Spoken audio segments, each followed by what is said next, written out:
right, we are back, and after a very, very interesting topic number one, a very good topic number one, full of dialogue, it's time to move on with our predictions. We covered the AFC East, as I stated before, on the last show, and now it's time to move to the South. And I would like to do the AFC South to kick us off here first. And we got 4 teams, of course. Every division has 4 teams.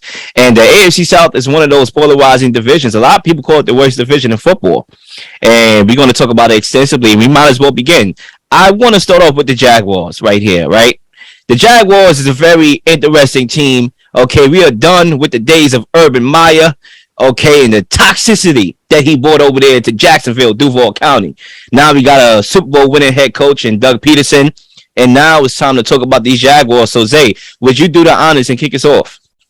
So, I think when we talk about the Jacksonville Jaguars, are we doing standings or are we just going through the overview of each team? Just like your outlook on the Jaguars team, what you want to see, and then, we'll take it from there. I'm interested. I'm sorry to cut you off. I'm very interested in Doug Peterson, the head coaching. I believe he's the head coach of the Jaguars, correct? Yep. So I'm very interested in seeing what he's going to do for this team, especially Trevor Lawrence. I think Doug Peterson, his coaching scheme would fit with what Trevor Lawrence is trying to do on the football field. I think that's something that's going to show some success in this division that doesn't really have another like a real standout team outside the Titans. I think when you look at the Colts and the Texans, those are 2 teams that are still like on the bottom tier to the Titans. And I think when you look at what the Jaguars team has, they added a lot of receivers. The receivers who haven't really shown us anything just yet. They kind of overpaid them when we look at it from a perspective. We don't really know who's going to be that clear number one on that Jaguars team. I think it's going to be interesting to see how it's all going to play out, especially with the year that they had. Zach, what's up, man? Yeah, so I'll say this to start. Urban Meyer had no business being an NFL coach, and it's crazy to see what happened with this Jaguar team last year. They bring in Urban Meyer after he takes a few years off, or I believe just 1 year off, actually, in coaching, and he goes to Jacksonville, and it's just wild because even though we weren't necessarily expecting the Jaguars to be anything special last year, I don't think anyone could have thought it would have went as bad as it did with him clearly losing the locker room right away. And part of that, like hearing that just makes me want to say, okay, like with Trevor Lawrence's struggles last year, just throw him down the drain. Now he has a real head coach and he'll be fine.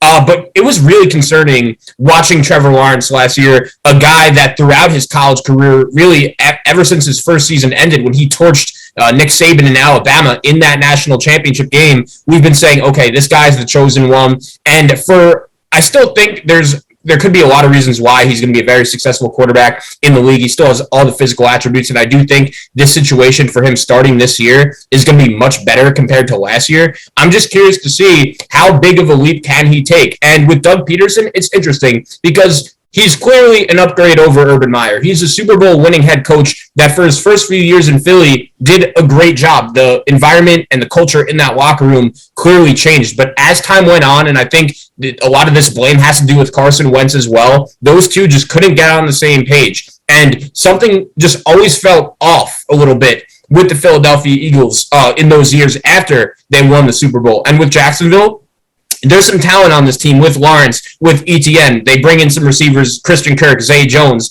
There's some guys here, improvements on the offensive line as well, bro, paying a lot of money for Brandon Scherf. But I'm just wondering, everyone is saying, oh, Doug Peterson coming in, now Trevor Lawrence as a real head coach, he'll be ready to go. Well, how big is that improvement going to be? But no one is saying Doug Peterson is Bill Belichick. No one is saying Doug Peterson is even John Harbaugh or Sean Payton, guys like that, Sean McVay. So I just want to see, with Doug Peterson, he's a nice guy, and he's known to be the guy that gets along with people, the opposite of Urban Meyer. But I want to see how good he is and what he's going to do with Trevor Lawrence.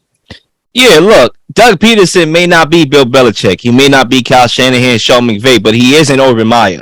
And I think that's a win for itself when you talk about it. Because my biggest question, and y'all both briefly alluded to, or, thoroughly alluded to, my biggest question for this team going into the year is, can Doug Peterson save Trevor Lawrence's career?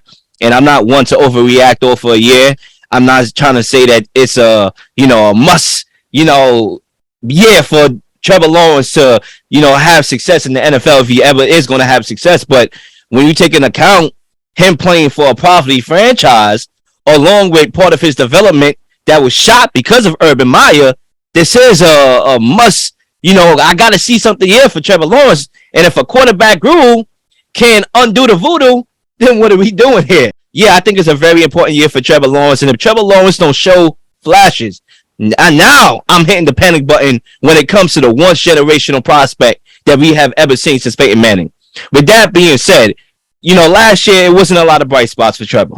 You're talking about, 12 to 17 touchdown to interception ratio, 29% completion percentage, 31st in the touchdown percentage, okay, in the league. That's bottom statistics. Davis Mills was playing a dysfunctional organization too in the Texans.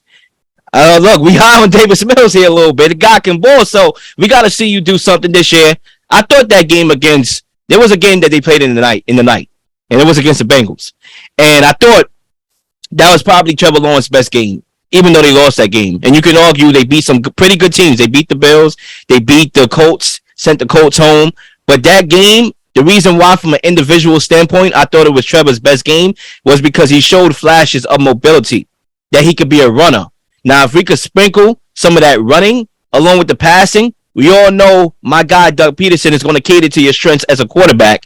Then I think we have something there. When you talk about overspending for these wide receivers, yeah, it was overspending, but these guys should bring you more value than what you had last year. When you got a guy like Etienne, who you just want to get the ball into his hands, he should bring you more value than he did last year when he was not playing at all because of an injury. So you take all that in consideration, and I look at the defense now. I always got to show defense some love.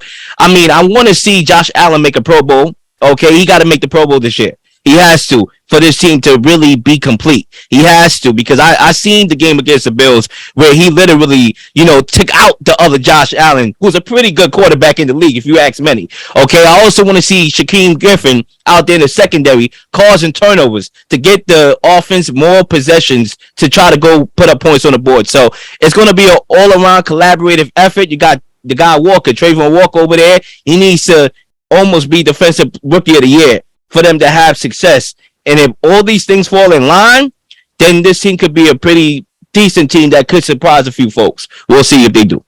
Quickly, one last point on the Jaguars. It's pretty crazy that they have the number one overall pick, and I feel like I haven't heard his name since the draft. Like, you just brought him up, Lil. Like, that was probably the first time I've heard Trayvon Walker's name since the draft, and we know that was a little bit of a pick that not many expected, and he's a guy that they're really banking on for his future impact, opposed to right away. He still has some developing to do. And it's just crazy that when you think of the impact players on that Georgia defense last year, you think of Nakobe Dean and Jordan Davis. He's not necessarily the first guy you think of. Meanwhile, he was the number one overall pick in the draft and could be a big part of this Jaguar team going forward.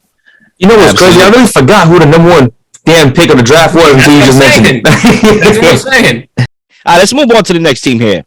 I want to pivot to Tennessee. Okay, because Tennessee is the only 10 I see. And listen, I'm lying. It's not the only 10 I see. I don't see them being a 10. I just want the rhyme there. But let's talk about the Titans. I want to start this one off real quickly here, and then I'm going to pass it to whoever wants it. Can Trey Burke mirror the production of A.J. Brown? A receiver that pretty much was their go-to guy. I mean, they barely targeted Julio. Julio had his nagging injuries that he missed, but I remember games where A.J. Brown, fresh off an injury, not playing, he's getting like 10 targets. That was their go-to guy over there. He's gone. Now, I think the Titans did a pretty decent job of trying to mirror that production, right? When you talk about getting guys like Robert Woods, who's an underrated wide receiver, although coming off an ACL injury. I also found out that they got Austin Hooper. They actually got a tight end now, okay? And Traylon Burks, a guy who I was highly endorsing on the show, and my guy Zay as well. You got that guy over there. He seems to, settle in now. I know he had some struggles in minicamp with conditioning. Now he seems to, start to get into the flow. He's making good plays as well. But my thing is, and my comparison that I want to make, right?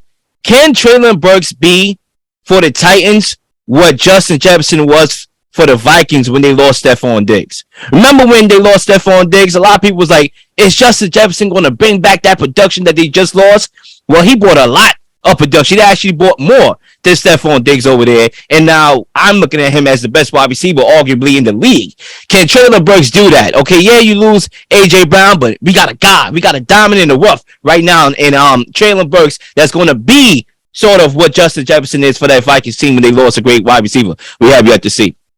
Yeah, I'll say it right off the bat. I think in that instance, that was just the rare instance that both teams won. You see Stephon Diggs go to Buffalo right away. They're making the playoffs year after year. You see Justin Jefferson go to Minnesota, and clearly right away, he was one of the better receivers in the league, and now he's one of the best. I don't view Treylon Burks as that guy, and I'm not going to lie, I'm a little bit down on the Titans going into this year compared to most, and I understand last year I wasn't too high on them either, and they proved me wrong. They did a great job winning the division, getting the number 1 seed in the AFC. I've said it before on the show, and I'll say it again, though. I think that divisional playoff game against the Bengals could be a game the Titans franchise looks at for a long time, and that game is the turning point. It's just like, okay, things might have gone a little wrong there. And I just think going into this season, look, I like Ryan Tannehill. I respect him. I think he's really done a nice job turning his career around, going to Tennessee. But I just think the Titans teams over the past few years, and really last year, they hit their ceiling. I have a hard time thinking that there's ever going to be a Titan team quarterbacked by Ryan Tannehill that's going to be better and will have a better chance to get to a Super Bowl than last year. The fact that they had 9 sacks in that playoff game against the Cincinnati Bengals. Their defensive line is literally eating Joe Burrow for lunch. And still, because of their quarterback, they couldn't win the game. And Derrick Henry, he didn't look 100% healthy in that game either. I'm sure he's going to be better with a full offseason ready to go. But now with no A.J. Brown, they're really going to have to rely on Derrick Henry right now. And I like Robert Woods. I think he's a really good player, but he's going to be coming off the torn ACL injury. I don't know if he's going to be right away that same guy that he was in L.A., and I just don't expect as many things to go right for this version of the Tennessee Titans than compared to last year. And I really like Mike Vrabel as a coach. I really like John Robinson as a GM. They've done a really good job for the past few years getting this team to the playoffs consistently. But I just look at this team right now, especially without A.J. Brown, and I just expect them to regress a little bit. I really do. And I understand the AFC South isn't too tough a division. They'll have plenty of winnable games. They play the NFC East as well, which isn't too tough compared to some of the other divisions in the NFC. But I just look at this Tennessee Titan team, and I'm not too high on them right now. I'm really not. And I think the loss of A.J. Brown has a lot to do with it, and especially the quarterback position. Like, I just don't know how much you could win with Ryan Tannehill, and the fact that they were able to get that number 1 seed last year. Somehow they get it, and they just blew that opportunity. I think that's a game that haunts them for a long time, and a lot of it has to do with that, just some costly interceptions Tannehill threw in that playoff game. I think, Ryan Tannehill is the opposite of Jimmy G. Jimmy G knows how to win the game. Ryan Tannehill knows how to lose the game. And I think that's been the martyr of his entire career. That's been the culmination of his entire career. He just knows how to lose games, unfortunately. Everything will go right, and then he makes that one bonehead play, and it's just like, oh, that's the Tannehill I know. It's ridiculous, to say the least. And I think, I'm interested to see what the Titans do with a rookie receiving core in Treylon Burks, who's fast and speedy, who can run downfield, and we'll see if he gets open downfield more often and see more deep passes. But I'm also interested in seeing their 4th-round pick in Kyle Phillips, a guy who has quick feet. He's not the fastest guy. He's not on the field, but he's someone that can break away from cornerbacks, someone who has the ability to get open off route running alone. And that's something that will be utilized well on his Titans team when they're not running Derrick Henry to the ground. It's unfortunate because I think we've seen over the last couple of seasons that abusing the run is not winning championships, but teams continue to do it. Ravens with Lamar Jackson and the Titans now with Derrick Henry. They're just abusing the run and ignoring their receiving core out there, not really giving the ball out there to the guys who can really make the plays down the field, get them 20-plus yards per play kind of plays. And I think it's interesting because I don't know about you guys, but I feel like this is like Ryan Tannehill's last season to show me something. I felt like that last year, but like this has to be like, all right, this is it, because they drafted a quarterback in the 2nd round, so clearly they're focusing on, all right, well, if Tannehill's not showing me something, then we're going to prepare Malik Willis with this year on the bench, get him familiar with the playbook, so then next training camp, he'll be ready to go and ready to play. It's getting to the point where it's getting ridiculous because this Titans team, I don't know how many years in a row they've been winning the division, but I don't two times in a row. Yeah, and they had won the year before, so it's really been 3 runs now for this team, deep runs in the playoffs. So I'm interested to see what's going to happen. I don't know if the Colts are going to make a huge run, in this division. I don't see it happening, but this Titan right now is the Titans division to lose until the season starts. Key thing for me is that they're good in the trenches. And Ryan Tannehill doesn't have to be a guy in the regular season. He could be his modest self in the regular season, all he wants to be. They still can make the playoffs. This is the easiest conference in football. Ryan Tannehill doesn't have to be great right now. Come playoff time, that's a whole other thing. We saw he can't be great. We saw it right there in that game. But the fact that they can run the ball and play good defense, they have a great defensive line, they can win some games that way. Anyway, let's move on to the next team. And Zach, I want to keep it with you. I want to move on to Houston here. The Texans. Let's talk about these Texans. Yeah, so Houston's a very interesting team for me. Looking at where they are now compared to last year, I feel like last year at this time, with everything going on with Deshaun Watson, obviously they made the big DeAndre Hopkins trade that was very controversial, and it's crazy, Will. I feel like a year ago at this time, the Texans were just known as the circus dumpster fire of the NFL. If you would have asked us, Zach, Will, Zay, which team last year, if you would have asked, like, which team is in the worst position going into the season, I feel like Houston would have been on the top of all of our lists, but now things are looking a little different, and I think Davis Mills has a lot to do with that. The Texans could have gone in a multitude of other ways at the quarterback position this offseason with the first-year head coach coming in Lovie Smith, but they decided to roll with Davis Mills, and I think that decision made some sense. When you look at the financial perspective, they're not paying him a lot of money, still some years left of team control on that contract, and he showed some nice flashes last year of a guy that could be the franchise quarterback for the Houston Texans. And I think this year, the main goal for Houston, the main priority should be finding out, okay, get more to that equation. Can Davis Mills actually be the guy we build this team around? And when you look at the help surrounding him in Houston, I think him and Brandon Cooks really developed some nice chemistry throughout the year. Last year, he emerged as one of the better deep ball threats in the NFL. Lovie Smith has been a guy that it was a surprising hire, but he's ran an NFL locker room before. He's seen it all. And, they have some nice running backs. Rex Burkhead, they bring in Marlon Mack. I think you look at the overall talent level of this team, and it's nothing crazy compared to especially some of the other teams in the AFC. No one is really expecting Houston to be a playoff team or really make that much of an impact this year. But I just think when you compare them today from where they were last year, they've definitely gotten better. And Nick Caserio has become a better GM. I think Houston got a lot back for Deshaun Watson. I think they did much better in that trade than anyone could have thought, considering the baggage their quarterback had, and they still were able to get 3 first-round picks for the guy when everyone knew he was never going to play another snap for the Houston Texans again. I think they did well in that trade, and I do think right now the outlook on Houston is better compared to 12 months ago. I really do.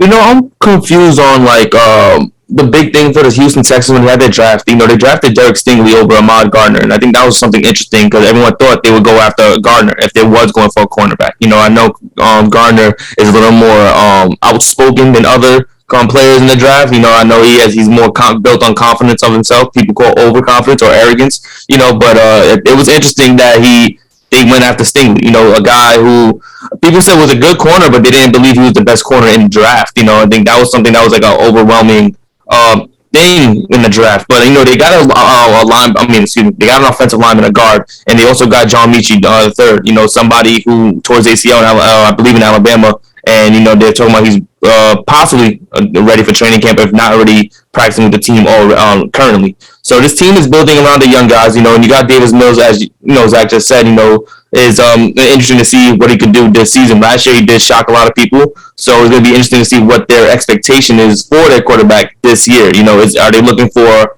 more of the same of last season? Are they looking for more? We need you to do more. What is the overall expectations of this guy? Because last year it was more of, all right, Deshaun Watson's out, we need somebody just to fill the role, and I guess he over-exceeded expectations. When you over-exceed expectations, sometimes when you come back for that next season, come back for the next mission, things get a little bit tougher. They have more expectations of you. They want you to do a lot more than what you just did in that previous season. So maybe with the Texans, he has a little more leeway because they're not looking like immediate contenders. But like I said, in this division, it's up for grabs damn near. You can look at it like that and such because of what the Titans did to their roster, what the Colts are doing to their roster, and the Jaguars. I'm not really worried about the Jaguars, but if you are, what the Jaguars did to their roster as well. So it's going to be something interesting to see what this Texans team does. Especially, I'm really interested to see how Stingley plays. I think you choosing him over Gardner is definitely is really interesting to say the least.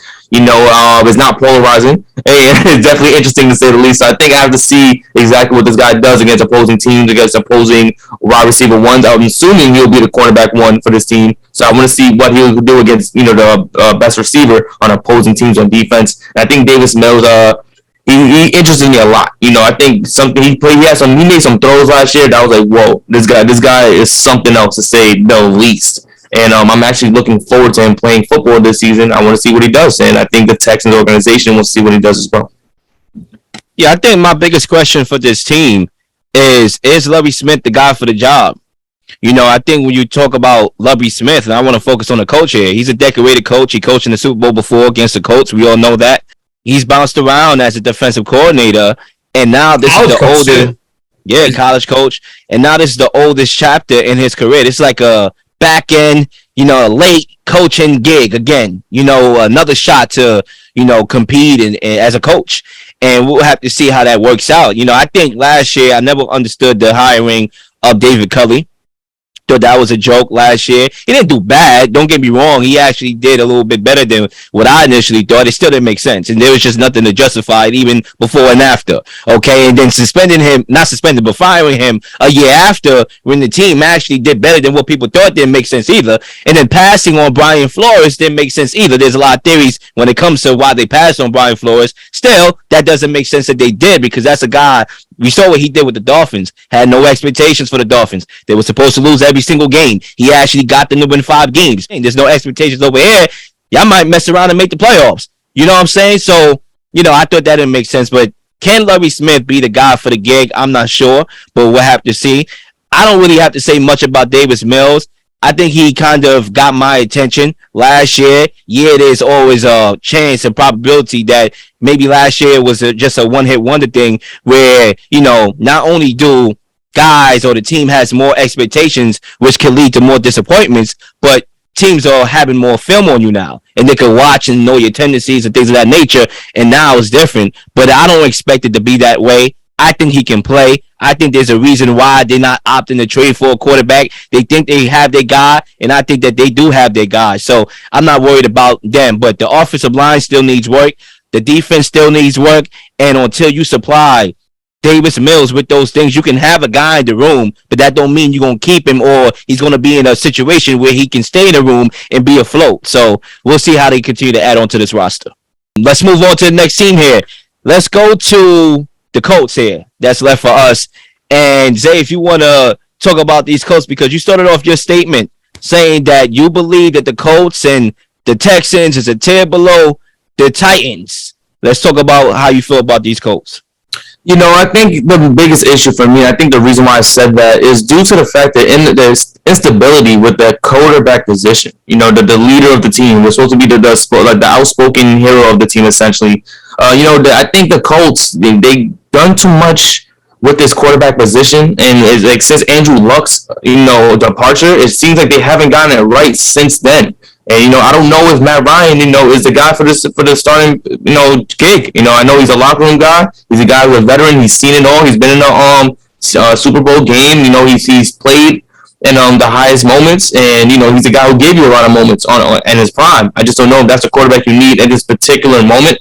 I think you need somebody more electric, somebody more, not because experience already has. You just need somebody more electric. I just don't know if Matt Ryan is going to be the guy for this team. Maybe he takes the division from the Titans with his veteran leadership, with his abilities to talk to the locker room and probably tailor a few more open looks, because his ability to do a play action, his ability to read the field differently than other quarterbacks that they've had in the past. Carson Wentz. Boy, that guy gets me upset every time I just say his name. But I think the Colts, one thing I've said, and I think I said it last year too, they're a gritty team. They're a team that works hard every down, every play, every possession. You see it. They play for their coach on defense and offense. I think the Colts, if Matt Ryan can get it together, and I'm not saying he needs to do outstanding, but if he could get 25 touchdowns, 26 maybe, and he's able to be that ultimate game manager that they possibly need while running the ball with Jonathan Taylor a lot and find those open guys down the field, maybe they do take that division. But right now, it's essentially like seeing Ryan Tannehill and Derrick Henry all over again, except,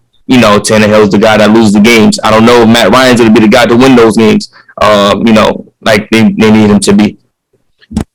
I would say this about the Colts. My biggest question, right? You see, ever since Andrew Luck, the Colts haven't had any. You know what I'm saying? Is this year different? That's my biggest question. Ever since Andrew Luck, they haven't had any. Is this year different? Now, when you talk about the Colts, right, they're a very, very, very interesting team. They actually are going under the radar as far as how interesting they are because, you know, the Colts, the last 3 years, have traded picks for a quarterback. The last 3 years. So it's like I'm noticing a pattern. You know, one quarterback, you're getting the quarterback at the back end of his career, and he takes us to a certain point. All right, let's do it again. Let's do it over again. Let's get another one in here. Another, you know, out of their prime quarterback. Let's do it again. Let's do it again. I'm noticing the pattern, and I'm not sure if that's good. Like, yeah, we can sit here and say Matt Ryan is a good pickup, right? He is a upgrade from Carson Wentz. Let's start up there. He is. He's more polished as a passer. He's more clutch than Carson Wentz. He will make better plays than Carson Wentz. That's cool. And I agree with that. He's an upgrade. Yeah, you upgraded. But still, is it something good for the longer term here? Because I'm noticing this pattern, and I'm feeling like I'm going to end up with this pattern again. Like, it's going to happen again. Matt Ryan's going to get us somewhere, and that's going to be the ceiling, right? And now we got to do it over again. So, you know, the Colts got to figure this out at some point eventually down the line. But needless to say, outside of that, I think the Colts have one of the more complete teams in the NFL today on both sides of the ball. I mean, the weapons is not eye-popping to me at all. Michael Pittman is a guy. He can win the jump ball. He's a big dude. I like the kid. He's not Randy Moss, okay? I like the other wide receivers that they have. They have Campbell, a couple other dudes. They're not world beaters, but they can be productive. Jonathan Taylor, the guy's a walking MVP, almost, literally. He could win MVP this year. We all know what he did last year. They could run the football. Defensively, it's what does it for me and why I have a little bit of hope for this team. Because you had a defense last year, but now you added to the defense, right? You added Stephon Gilmore at the cornerback spot over there to really patch up the secondary. The defensive line is fine. You got Yannick Ngakoue over there. You have a couple guys over there, Darius Leonard. They have guys over there that can make game-changing plays. They have the best running back in football. So, Matt Ryan, right? Can he be that guy? Can he have a career rejuvenation? And my last point, I would argue that it's very possible because Phillip Rivers did have a career rejuvenation. His regular season stats was better than his regular season last year, the last year of his career on the Chargers, right? You can argue Carson Wentz had a career rejuvenation, right? His last year in Philly was terrible. His first year and his only year in the Colts was actually an upgrade statistically. Interceptions went down. So it was very plausible and very realistic that Matt Ryan could have an upgrade of a year playing with a better offensive line compared to that terrible offensive line on the Falcons, the worst in the NFL. But where is the ceiling? Yeah, and by no way am I saying the Colts are going to win the Super Bowl like the other two guys I'm going to bring up, but we've seen the last 2 years a veteran quarterback that has been in one place for the majority of his career come to a new team that's more talented and immediately just hit the ground running. And in Tom Brady and Matthew Stafford, both of their cases, they ended up winning the Super Bowl. I'm not saying the Colts are going to win the Super Bowl, but I do think Matt Ryan is going to have a similar impact on the Colts as the previous two guys I just named, because his experience, everything that he's been through, I think this is going to be refreshing for him going to a new place. He's already proven as a player in the NFL, but in that locker room, he's going to want to show these guys, okay, the last few years in Atlanta, it didn't work out. We didn't make the playoffs, but that was a different place. We're in a much better situation now, and I do think that when you look at their roster, I agree with Will, it's very complete. I think it's a big year for Frank Reich. I think he's one of the better coaches in the league, a top 10, a top 12 coach, but there's no denying everything that happened with this team last year just left a sour, sour taste in everyone's mouth. Losing that game to the Jaguars, which everyone points to, it was an embarrassing performance with their season on the line. The Colts barely got off the bus in that game. But even the week before, Carson Wentz misses practice and meetings the whole week due to COVID-19 policies. And I do think that game and that week has a lot to do with why Carson Wentz isn't a Colt anymore, because he did put up decent numbers last year. But the Colts gave that game away to the Raiders. They lost that game. It wasn't really close. And I do think having a guy like Matt Ryan, who's really playing for something, I know he's made a lot of money. I know he's won an MVP. But if you're Matt Ryan, you have to show everyone in the rest of the NFL that you're still capable, you can still play. I just expect there to be a lot of urgency with this Colts team. This group has been together for a few years now with Frank Reich, with Quentin Nelson on the offensive line, with Darius Leonard leading the way. for this defense. I think this is the year the Colts have to put it all together. And if they don't, there are going to be some serious questions about the future. The one thing I thought last year, too, they were missing just that physical presence on the offensive side of the ball in their weapons. And I like Michael Pittman, but as Will said, like, I don't know if he's ready to be just that top number one receiver right now. They did bring in Pierce from Cincinnati at the receiver position in the third round. I think he's going to be an impact player for them. I think he'll be ready to make an impact right away. But yeah, well, I believe we'll be taking a quick break, and we'll be right back here in the huddle. Yeah. So Zach, I'm pretty sure we previewed everything. All we gotta do is just line them up, predictions. We don't gotta say too much. We can just go right do it. At number 4, I'm going Jaguars 4-13. At number 3, I'm going Texans 4-13. At number 2, I'm going Titans 10-7. Okay. Number 1, I like the Colts at 11-6 to win the division. Zach, go ahead. All right, so I got the Jaguars going 3-14. I got the Texans going 5-12. This is a tough one toss up. I'm gonna go Colts. Going 9-8, and then I'm gonna go Titans going 10-7.